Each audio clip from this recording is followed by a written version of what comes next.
பேதாசுதன் பரிஸ்டாவின் பெயராலே ஆமேன். மரியே வாழ்க. இன்றைய வார்த்தை, நீ அஞ்சாதே, மகிழ்ந்து களிக்கூறு, ஏனெனில் ஆண்டவர் பெரிய காரியங்களை செய்தார். Don't be afraid, but be joyful and glad because of all the Lord has done for you. யோவேல் அதிகாரம் 2 வசனம் 21.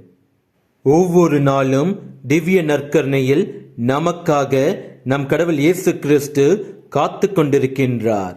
அவரிடத்தில் சென்று ஜெபித்து பாருங்கள். உங்கள் வாழ்வில் உள்ள சூழ்நிலைகள் அனைத்தும் உங்களுக்கு சாதகமாக, உங்கள் நல்வாழ்வுக்கு ஏற்றவாறு அமையும்.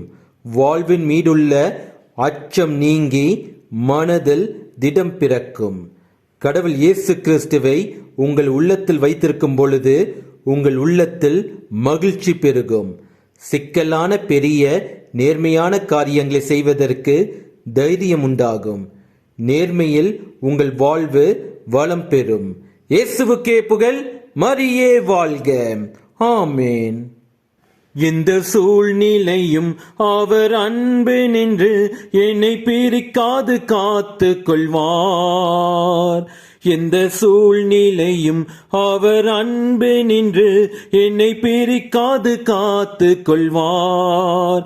என்னை நம்பி அவர் தந்த பொறுப்பு தனை அவர் வரும் வரை காத்து கொள்வேன். ஆனந்தமே பரமானந்தமே, இது மாபெரும் பாக்கியமே. ஆனந்தமே பரமானந்தமே, இது மாபெரும் பாக்கியமே.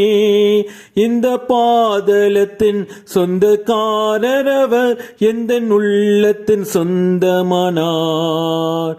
மகிழ்வோம் மகிழ்வோம் தினமாக மகிழ்வோம், இயேசுராஜ நாம் சொந்தமாயினார். இந்த பாத்தலத்தின் சொந்தக்காரர் அவர், எந்த உள்ளத்தின் சொந்தமானார்.